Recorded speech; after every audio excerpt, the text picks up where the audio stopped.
Well, good morning, and thank you all for joining us this morning to learn more about the hospitality certificate. We'll start with our faculty members, E.J. Ankelard and James Deere.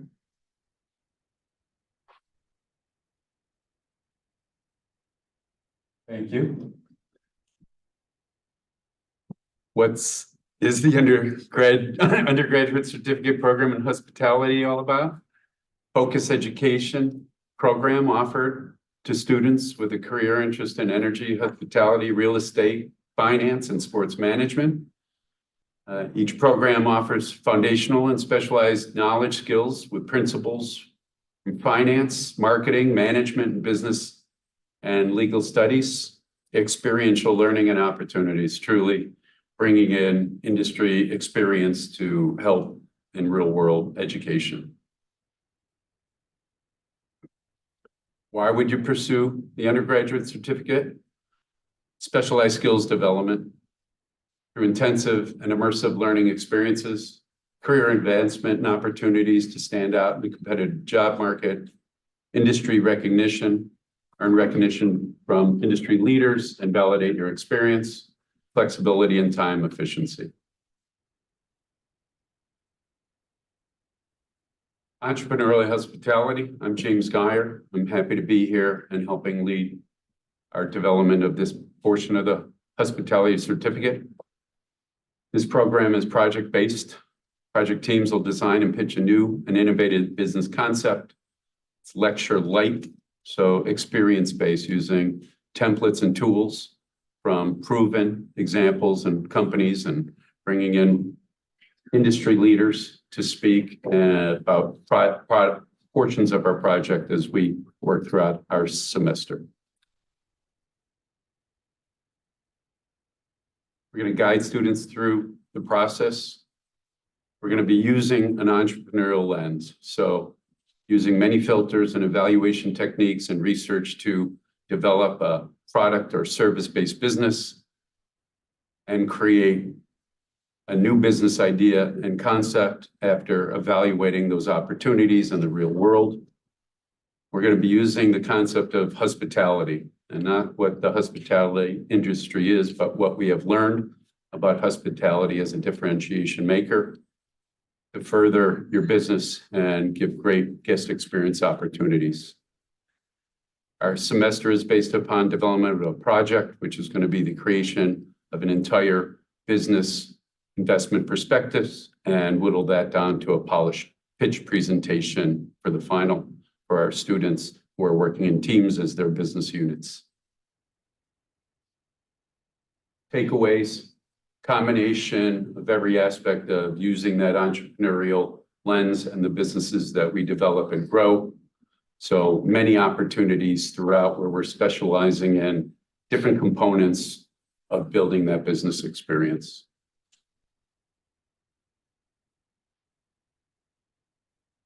EJ. Hi, welcome. This is very exciting.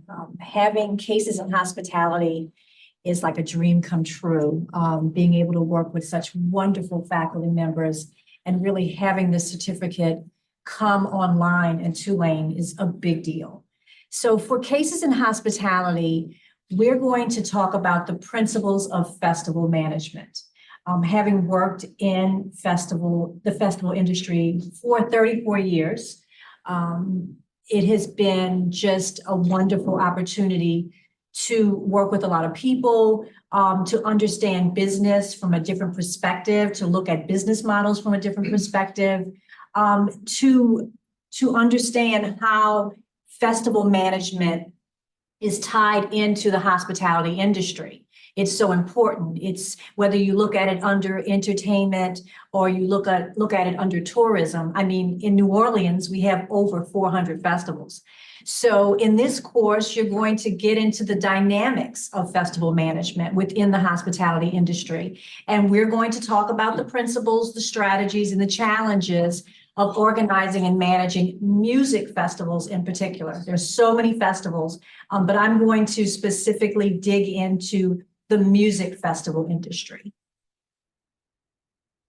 Now we'll be using the New Orleans Jazz and Heritage Festival as a case study. I think over 50 years of experience. I think that this mega festival, this hallmark event, is a wonderful opportunity for the new students, you students who are interested in coming to take the courses.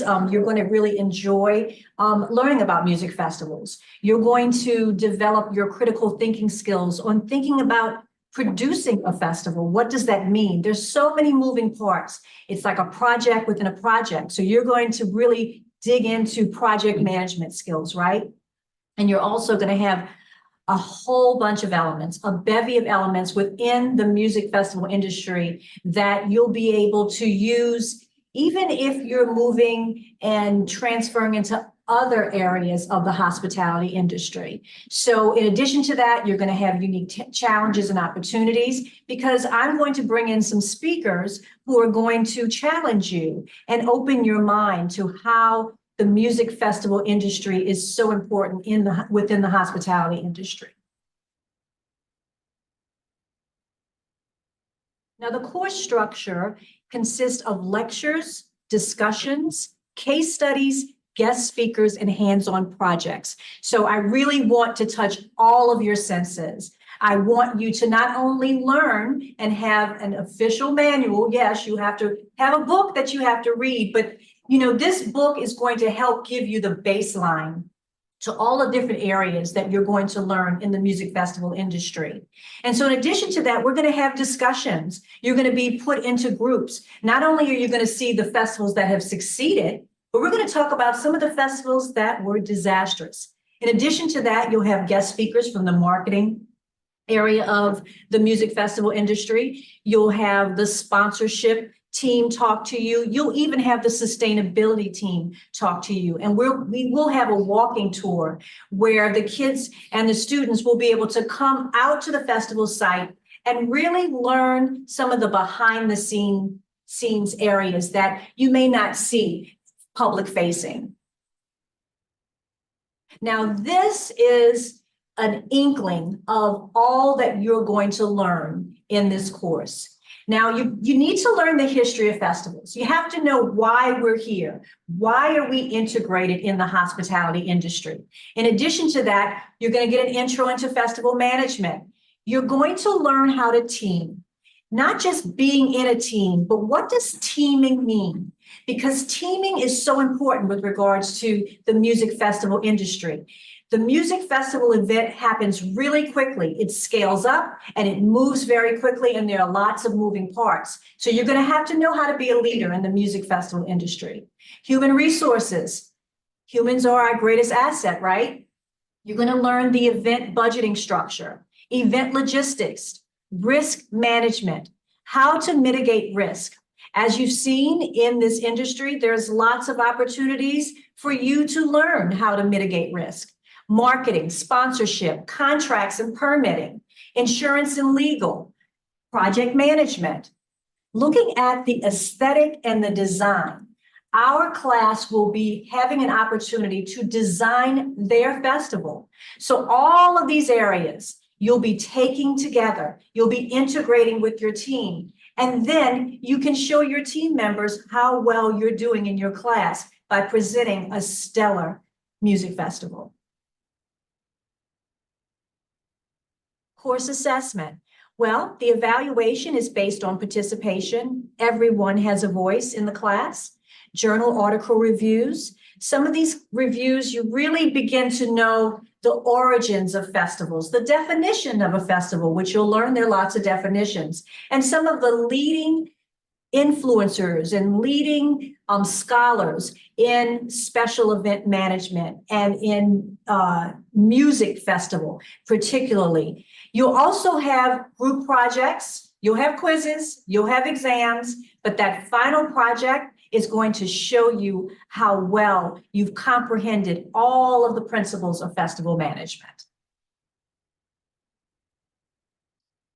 So festivals play a significant role in the hospitality industry, and they offer unique experiences to attendees, and it contributes to the economic, social, and cultural development.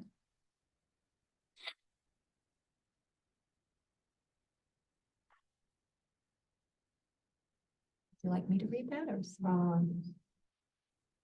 Jason? Jason? Jason. Oh, interesting. All right.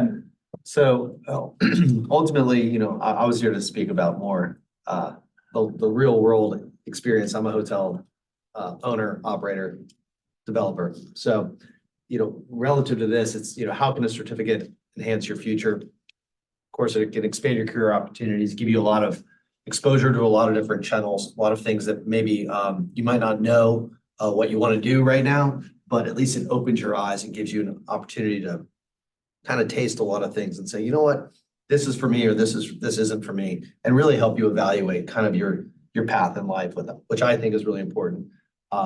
Especially coming as a former Tulane grad and a former biology major, where I had no clue what I wanted to do, and then here I am as a hotel developer.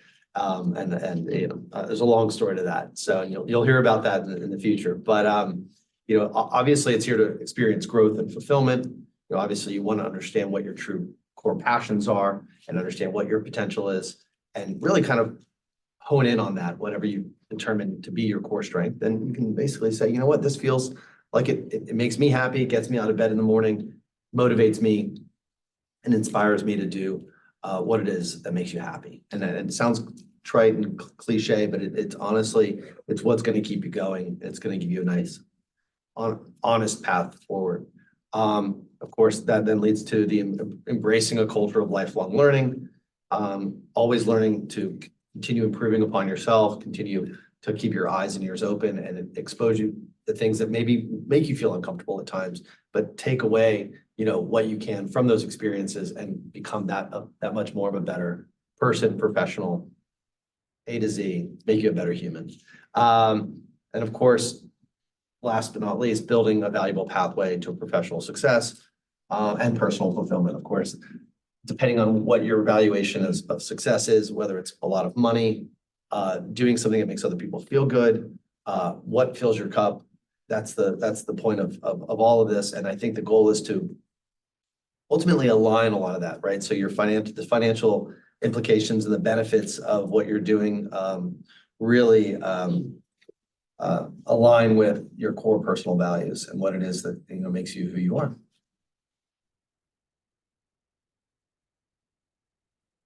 So before we go into this slide, Jason, would you like to expand on the hotel industry and what your experience has been? Absolutely. So I'm a local resource. I mean, that's really the important part here is I'm boots on the ground. I'm in New Orleans, lived around the world, but I'm based here. I have a collection of boutique hotels here in New Orleans that are all I'm very proud of.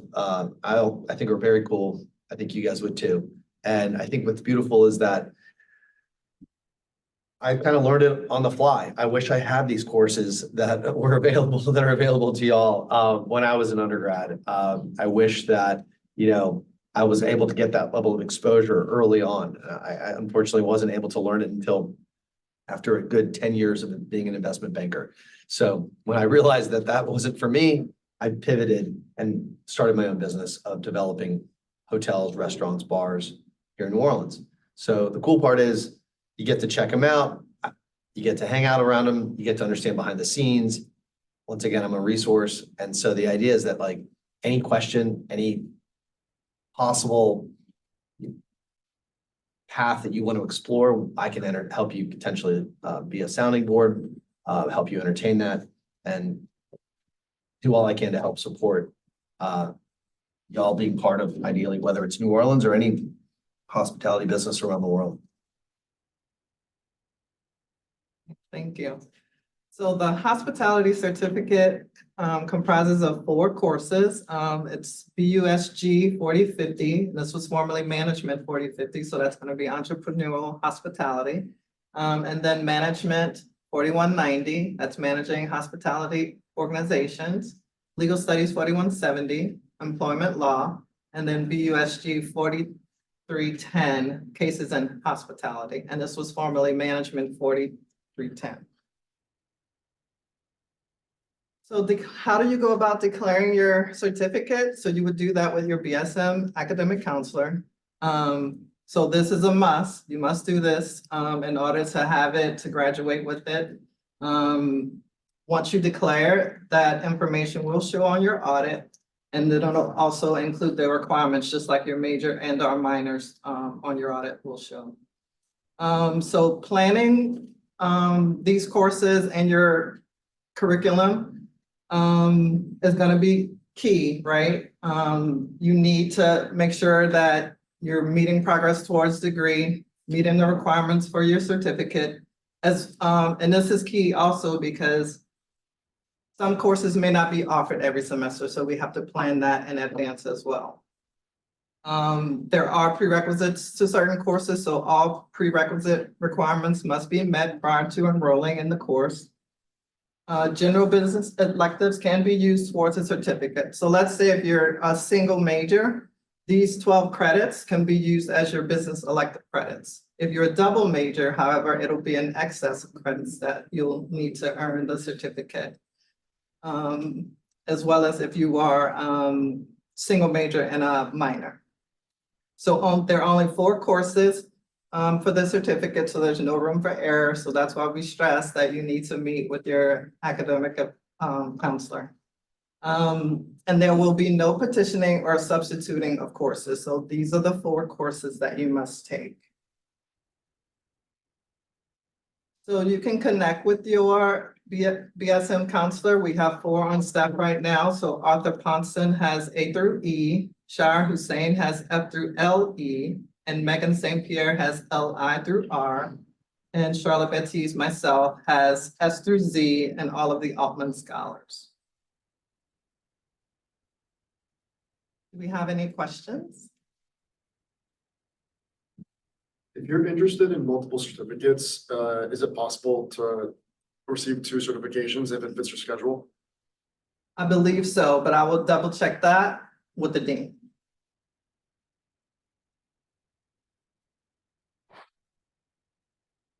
Can we ask specific questions? You can. Mr. Seldman, I was kind of wondering, can you tell us what, where you work and like your experience? You said you worked in IB in the beginning, so how did that transition work for you, and what made you realize that it wasn't for you and made you want to transition? It's a good question. I was at Goldman Sachs, and then I was at Credit Suisse. So one very large investment bank, but still around. Credit Suisse, not so much, but gave me kind of exposure to the investment banking world. So like I said, I was a bio major in undergrad, and then I actually had a minor in finance. And then my senior year, I decided, let's just take a bunch of finance classes. And at the time, this was in the late 90s, I thought, you know what, finance is definitely a faster path to, I guess you could say, making money. So I thought that this would be something that was a little bit more interest to me than going forward on a path for being a doctor and taking another 10 to 15 years. So I jumped into the banking world. While in banking, I specialized in real estate. So for me, it was very tangible, it was very real. So within the real estate world, I felt that office buildings and healthcare facilities and apartment buildings were very boring. And so I thought hotels were the coolest thing that really got me out of bed in the morning. Once again, like kind of finding what it was that made me excited. And, you know, even when I was in college, I used to promote a lot of parties and used to be involved very much socially. And I felt like it complemented just kind of my love for nightlife, my love for hospitality, entertaining, making people happy kind of thing. So as I was in the real estate investment banking world, I had a tremendous amount of exposure to kind of the biggest names and brands in the world that you can think of in the hotel space. And so from that, I was just kind of hustling on the side, trying to do my own thing. Realized it's very, very hard to do. Eventually figured it out and took a lot of risk and left the banking world and basically started going after real estate opportunities. And within those real estate opportunities, I thought, all right, I want to make a boutique hotel here. I'm not sure how to do it. I was 25 years old.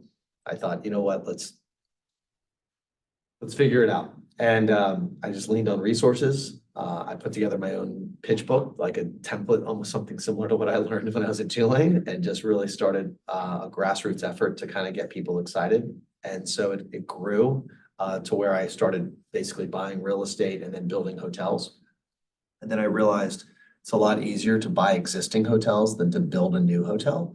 So then I started buying existing hotels and fixing them up and making them beautiful. So my properties here in New Orleans are the Hotel St. Vincent on Magazine Street, the Lower Garden District, which if you haven't checked it out, you should. It's absolutely beautiful. A lot of fun. I have the Columns Hotel on St. Charles Avenue, which is very popular watering hole when I was in college and even in the 80s and 70s. I mean, it's been a favorite for the city and people visiting New Orleans for half a century. So it was something as a Tulane undergrad, I'd sit and have drinks on the porch saying, God, this place is really gross. And it could be so nice if somebody fixed it up. And that's when I was, 21. So I kind of had always, I guess, had a vision for it. So finally had the opportunity to buy it, bought it, and did just that and fixed it up. And then it kind of snowballed. As I went from historic building to historic building, I decided to go after and open just a bar in the French Quarter on Jackson Square. It's brand new. It's called Fives, and it's a cocktail oyster bar that's been very popular. So that's really pumped me up to kind of go after more food and beverage opportunities. And then lastly, I have a kind of done a 180 now. I have a ground up hotel that I have built opening in 2 weeks on St. Charles Avenue next to the Della Chase bar called Henrietta. And so that's a 40-room hotel that was actually a lot easier than some of the historic renovation work that I've had to do here in town. Historic renovation, while I love it because it's built, you can see it, you can touch it, you can make design decisions on the fly. It's very risky because you just don't know what condition the building's really in. And, a lot of those like HGTV renovation shows and things like that, just, basically show you, you got to be careful and don't swing the hammer too hard because if you do, the whole building will fall down. So it's all about just understanding, do you want to do a 3-year renovation of a property or do you want to do for the new construction here, it took us 14 months. So it's half the time. Very exciting. And it's really exciting because we'll be the first new hotel on St. Charles Avenue in 30 years. So it's a big deal for New Orleans. The last new hotel was like a Hampton Inn. So for me, I'm more lifestyle, boutique, doing things that are fun, that are ultimately timeless, that aren't super trendy. I do have another hotel that it was my first hotel here in New Orleans, and it was kind of I don't even call it a hotel, I call it like an experiment or more of a social experiment, but it was the Drifter Hotel. So I have the Drifter, and I did that by taking a property that pretty much everyone looked at just tearing down. And that's what everyone was doing, was tearing down old motels. I thought, well, you know what, let's see what happens if we just fix it up and we put a pool in and we have fun at the bar and we make some great experiences happen. And so for a good number of years, it really did well. I think a lot of the Tulane crowd enjoyed it. And yeah, so that was kind of my first deal, and I think we're hopefully going to sell it soon. But the goal here is, just kind of start off with something for me, doing it on my own, it was all I could really afford, right? And as you kind of start with a small project and, things start working out and you just kind of keep building on your reputation and you just keep going and going with the flow and following your, what motivates you. So that's kind of what I've done. Now I have stuff in Texas and elsewhere, but New Orleans is home.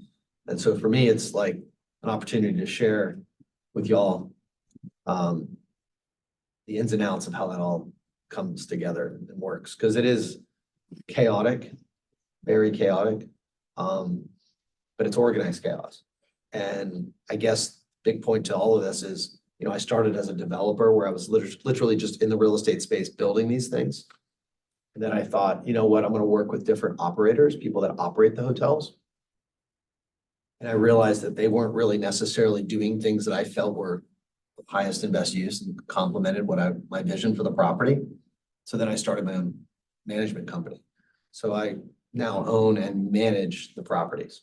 And then from there, I also kind of created an investment company. So now I raise funds through investors and ultimately that money comes into my deals. So it's it's quite full circle and we're quite, you know, A to Z in the sense that we're truly full service and, you know, everything that I go after ultimately, I kind of put my money where my mouth is and then I get people excited for it. And then I operate it and make people happy and make people want to come back. And yeah, it's been a fun ride. And while we have markets that go up and down, it's something that I was always taught at a very young age, that hotels in particular are the first to get hit by a negative, you know, economic cycle, but they're also the first to bounce back. Because hotels, unlike any other type of any type of other business or real estate, has the ability to adjust pricing daily, right? So you can change the rate that you charge for a room every day versus an apartment building. You have leases that are 12 months, you know, maybe less. Office buildings, you have 5-year leases. So what in those instances, there's some security there with certain asset types, but hotels are definitely the most volatile, but the most exciting. And for me, I get bored easily, and it's just, I think the thing is I like all the moving parts. I like the aspect of the fact that it's not just a place where people sleep, a place where locals get together. It's a place where people drink, people eat, you know, people get engaged. I mean, I can tell you there's so many cool memories that are made when people break up. I mean, there's like, engaged again, you know, there's a lot of that. So you see all sorts of things and it's very exciting. And I think that's the part that really keeps me going and what across all of the different things that I've had exposure to in my life, hospitality is truly just a lot of moving parts and it's quite a symphony of sorts. And it's really neat to see it all come together and it makes wonderful music. So that help answer your question? There you go. You mentioned the fluctuations in the economy and how that affects your industry. How did you approach that? Praying? No, I'm just kidding. Some prayer. But no, it's really being smart and understanding how to read the economy and how to read the market and how to understand your consumer and not pigeonhole yourself in one revenue stream. So as to say, if I were just a hotel, meaning I was just relying on tourism, people flying in from out of town to sleep at my property, then I'd be in real trouble because let's just say COVID happens or something happens in this world where people aren't traveling as much. Well, shit, what are you gonna do? So what I have always approached, and this has less to do with the pandemic, but more just my approach to these businesses. They're really not, a hotel is not just a place where people sleep. It's a variety of revenue streams. So really it's a mixed use property. There's retail, there's events, there's drinking, there's eating, there's clearly the hotel side, and meaning the rooms. And, you know, for me, I'm even doing a property in Texas right now where I'm building 5 pickleball courts on the lot next door. So now I've created a leisure club. So now I have membership revenue coming in. I have pickleball revenue coming in. So it's really kind of fun because it is a bit of an experiment. And so with that gives me a natural way to hedge my my other revenue streams and protect myself in times where things might fluctuate and say, you know what? Well, if people aren't traveling here, at least the locals are going in, right? So that's why I think I kind of use the inside out approach where I want to first focus on the locals and making them feel good and making them feel like it's a place where they want to hang out. And then, you know, in my travels, and I think this goes for a lot of people, when you travel, you kind of want to go where the locals go. You don't really want to go where all the tourists go, right? So it works in that way. So by focusing first on the locals and making them feel like this is a space where they feel happy and that it feels good to them, chances are tourists are going to want to stay there too. So then it's just kind of a natural complement. So really for bad times, let's say my rooms, you know, are challenging from a revenue stream perspective, I still have the bar, I still have the restaurant. And, you know, I've even gotten creative to say, you know what, it's like one of my properties, we've taken 5 of my rooms and converted them into retail. One's a tattoo place. One's a really beautiful like cowboy like hat maker selling like $1,500 cowboy hats. Like it's pretty neat. So we can find ways to diversify it and stay fresh and stay relevant and keep people coming back and be on the top of mind for folks. And then, we'll do artist markets on the weekends to kind of bring together all the cool creatives from around town. And a lot of that becomes like an incubator. So then all of a sudden you're like, hey, wait, you're a great jewelry designer. Let's do a pop-up, in the hotel. Let's do a big party around it. Let's integrate your product into all of our PR and all of our communication. So then it just becomes an opportunity for these other artists and makers to grow with us. So it's really kind of neat because it's not just making a hotel guest happy now. You're now really embracing the community. And that goes from a jewelry designer to a painter who, or a poet. The columns, we have a good buddy of mine. He's a local poet. Started off on Frenchman Street with a little typewriter, writing poetry. He's now, during COVID, he kind of, Frenchman Street was dead. We gave him an opportunity to create an artist residency in the columns, cranked out a bunch of beautiful art. We have it throughout the entire property. And it's given him a platform to grow and become, probably one of the most well-known local artists in town. So those kind of things are fun. And so while it's fun financially, it's been able to work by making it diverse and not solely, putting all your eggs in one basket. It's kind of the best way to describe it. True entrepreneurial Yeah. mentality in action. Yeah, There And you what go. Jason does. yeah, Excellent, excellent. it's fun. Because I seriously, every day, I'm like, oh my God, I want to try this. Let's go do that. Or, and that's what's fun about being part of the team. It's giving these all sorts of minds, people all coming from various backgrounds saying, hey, look, they feel part of it and they can contribute in ways beyond just earning a paycheck. Because I really don't want people there to just earn a paycheck. I think that was the thing that plagued New Orleans in some ways, where people lost the true sense of what the word hospitality means, understanding what New Orleans as a hospitality hub should represent.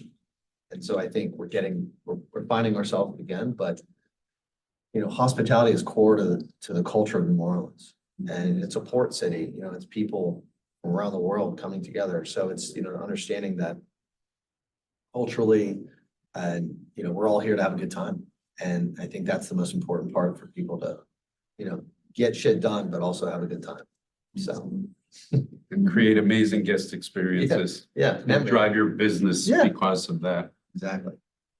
And that's it. So it sounds somewhat poetic or wishy-washy, in the sense that it's just like, but it is hospitality. It is the beauty of creating these magical moments, magical memories.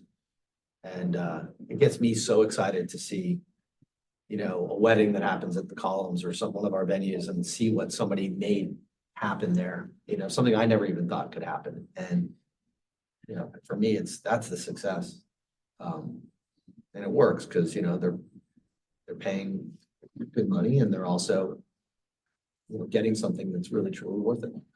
So a little different than most of the industries out there, in my opinion. I agree. Music and events and festivals and, even the festival effect. I mean, actually, there's a case study that I always focused on. And it was, I'm sure you guys know Sweet Green, right? The South, so Sweet Life Festival was what they kind of pivoted into. Here was just a simple little salad concept out of Georgetown, in DC. And so it was like, all right, we're not just a salad concept, we're actually a lifestyle. And then they created the festival around it. And so I've kind of taken that as a learning tool for me to say, you know what, I'm going to look to do this with my properties. And while they're not going to be Jazz Fest scale, maybe one day, but the idea is to focus more on intimate festivals or gatherings where people, we get together, a tremendous amount of music and just programming to once again, just make a hopefully a pretty big impact. And so we try to transform all of our spaces and leverage our reputation and go and do something. My vision would be to do something bigger, i.e. like a festival at one of my properties or near one of my properties, to then put my team into play and then create such a, an awesome experience for others with all of the hard work we put in to kind of cultivating these relationships. This translates into what we talk about, the escape seeking theory, that people really want to escape from the humdrum life, the Yeah. day-to-day life. And so they go to these events, they go and immerse in these experiences to escape in things that are just Yeah. regular. So your hotels, your businesses, Yeah. I'm hearing creativity. So it's just a way for people to escape and come into your world. Yeah. And just have a different experience that they haven't had in their regular I life. mean, we've had silent like raves and late night dance parties. I mean, you name it, we've done it and it's awesome. And I'm the older guy there, still feeling like I'm 23, but my wife reminds me that I just, I'm not as young as I think I am, but at least I can create spaces that at least keep, and honestly, truthfully, for me, with my properties, I try to focus on not being too hyper specific, go after one particular demographic, specifically one age range. I try to make my properties, and I've always approached this, even at, believe it or not, at places like the Drifter. When I say it was an experiment, it was an opportunity for me to create a space where everyone felt comfortable in their own skin and freedom to express themselves. And I wanted it to cover the age range from somebody who was 21 to somebody who's like in their late 70s or 80s and show up. Like my parents are in their late 70s. I wanted my mom and dad to show up and be like, yeah, this is cool. Like there's something interesting about this where it didn't feel too any one thing. And so I feel that that's where the timelessness factor kicks in. And so if you try to cast a wide net and understand that you can create something that's approachable about a larger group and you're not isolating people, I think it usually ends up working best. And that's something I've been able to put into practice in a very small property. Then I've taken that same business model and scaled it where I want to, I'm not here to isolate. I want to just bring people together. Doesn't matter who you are. We just want you to feel good. And what I really enjoy is making people feel uncomfortable. And I say that in a positive way. And I say that because that's when great memories happen. Because I can always tell you, living in New York for 15 years, that's what made New York magical, were the unexpected moments and the things that, it's those nights where you're like, you know what, we're going to stay home tonight or we're going to just do a chill night. And those are the best nights. Because and it's not because you stayed home and you were chill. It was because you were like, just going to go have one beer down the street and you never know where that night takes you. It's the nights that you plan and you try to put a lot of heart and energy into it that usually end up not being, or a little bit more anticlimactic. Like who's had a great New Year's, right? New Year's is always so planned. But for me, it was like, let's create opportunities where we catch people off guard. We throw them little curveballs here and there. It's stuff that it's always worked for me, at least. And I've learned that just from my years in New York and traveling. It's that not feeling too comfortable. And I don't mean that from like going to sleep sort of thing. I just mean it in like creating good conversation with people who you might not normally surround yourself. And so, I forgot where I was. I was just somewhere a couple days ago and this younger, looked like a college guy was having a conversation with, I was at Stein's. And he was having a conversation with this 80-year-old woman. It was just a great conversation. They were really engaging about New York and about things that, whatever it was. I just found that to be so awesome. And so she left smiling. He was engaged. It was just really neat. So sorry to kind of go on this like journey elsewhere, but the point is that for hospitality, it creates those an environment where those things can happen. That's what I like, and that's what I try to focus on. Not being a cookie cutter thing that's a carbon copy, because that's where the boredom and that's where the mundane and the stuff. And like, unfortunately, over the past 30, 40 years, it's just been the easy solution, right? You just carbon copy. And I think you can't do that anymore. I think because of social media, because of communication, everything's so much faster. You got to keep it fresh and you got to know your market. You got to know who's around you and who your real customers are. But don't just try to take something that you've perfected in this city and bring it somewhere else. Yeah. It might work at the onset because the people in that new city are like, oh, cool, there's something from out of town that's here or such and such. It works, but then it kind of plateaus or fizzles a little bit because of the fact that unless you really understand that local market and what they're Culture. and the culture and the people who work. Because every market's different, labor model is different everywhere around the country. So you understand the culture of the people who are working with you, for you, these businesses. It's very complicated, Mhm. but it's fun, it's exciting. It's a learning process for me and others, so it's really honestly why I get up every morning. My wife cannot understand how I don't turn it off, but I just keep. We tend to have a similar bloodline and we get off and seeing smiles on people's faces Yeah, Yes. in places and environments and events that Yes. we develop. And it is true for our staff as it is for the guests. And it's an ongoing kind of life cycle. And that truly, for me as well, the passion that comes with the opportunity to stand on the sidelines and watch what it is you created. And then it becomes self-living where you're going to tell your friends. Those friends are going to then become engaged and it's going to go on and on. So we're successful in business because of that. And that's furthering that incredible guest experience. and that's where the lifestyle model is really, the lifestyle in general, in terms of, there are different types of hotels, for instance, you have your corporate hotels, and then you have, like your lifestyle / like more weekend tourist travel, hotel, you have resort hotels. And people, it's historically would go to these depending on what they were ultimately seeking, right? Now the world has realized, especially the big major hotel groups out there, that they're not as relevant anymore as they used to, right? All these boutique hotels have just come out of nowhere. Even the major hotels are building boutique hotels. Yeah. Because they know that that's what people really want, Correct. right? They're trying, yeah. They're trying, but you yeah. can tell, Yeah, you can tell. because they right. still don't have the experiences. And they don't, unfortunately, there's just not, structurally, the companies are so big, they're not meant to get that granular and Right.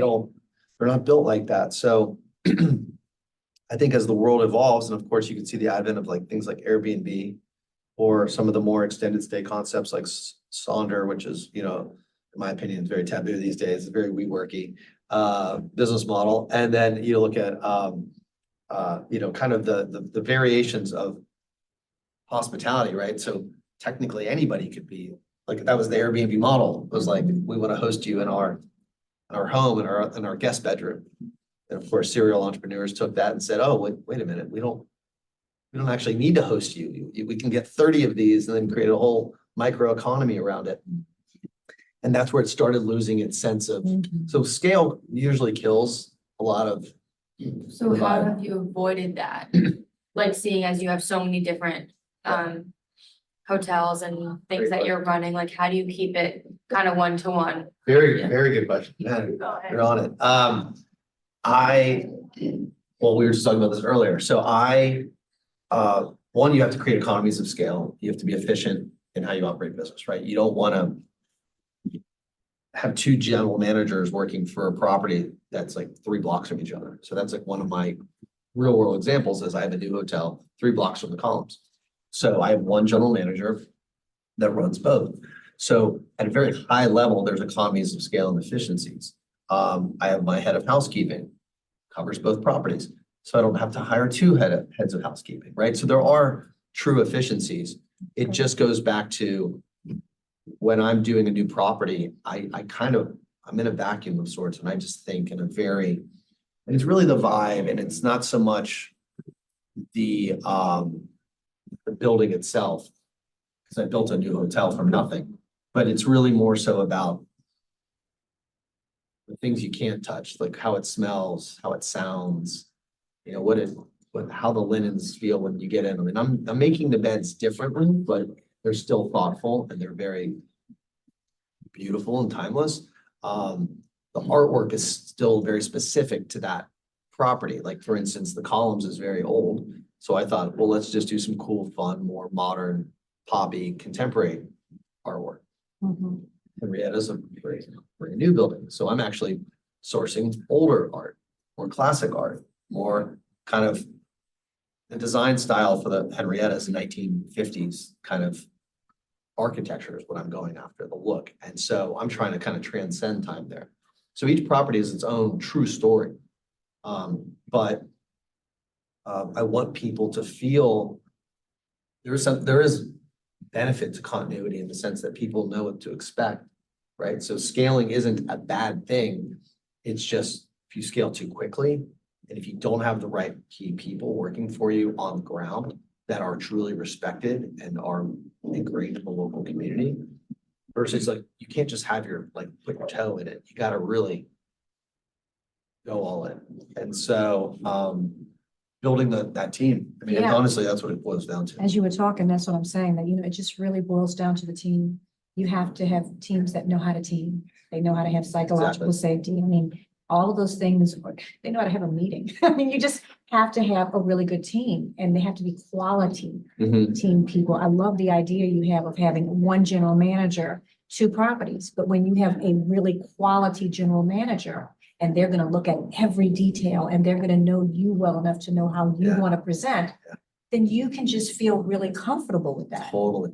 so that team, no matter what you try to produce, if you don't have the right team in place, it's not gonna rise to its level of excellence and Right. quality that it should. Yeah, it's the team and it's having confidence and faith in that team because Mhm.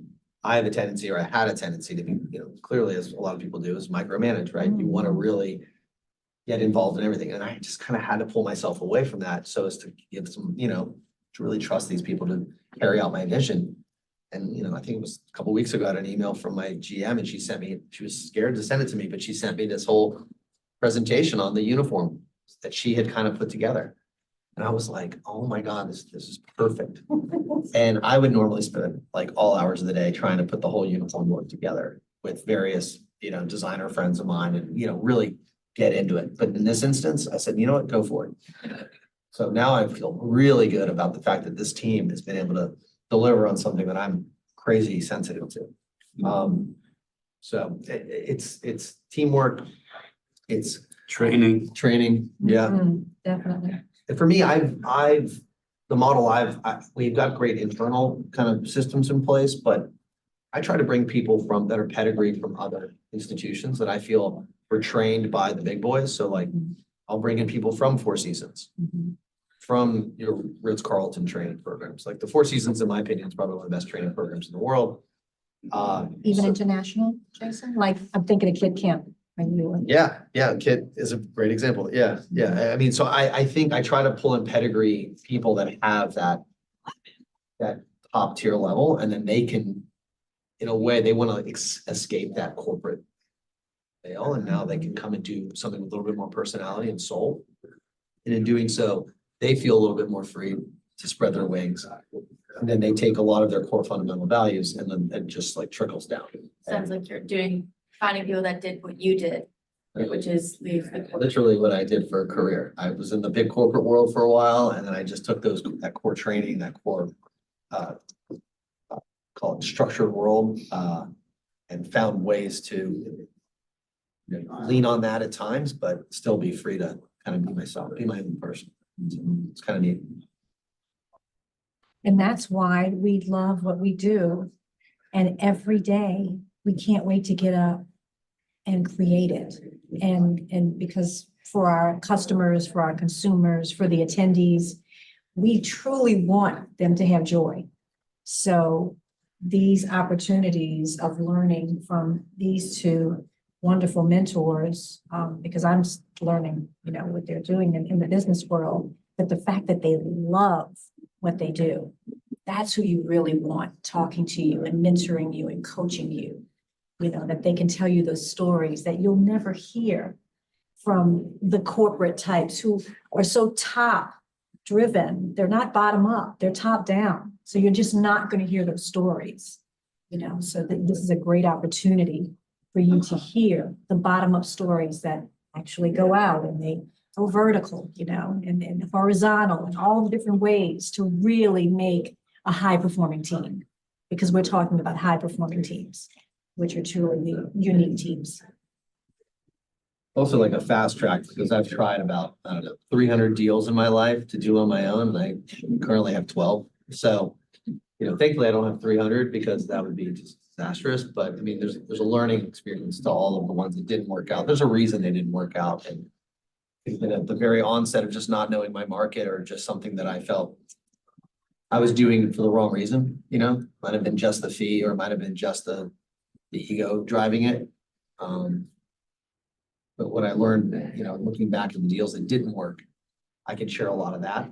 And it's kind of nice to get a bit of a cheat sheet or, a fast track to understand, it's not how did you make this successful, yeah, what went wrong on the other ones. And Absolutely. I don't want to poke holes in, people's, dreams and opportunities, but there's a lot of falling down. That's our job.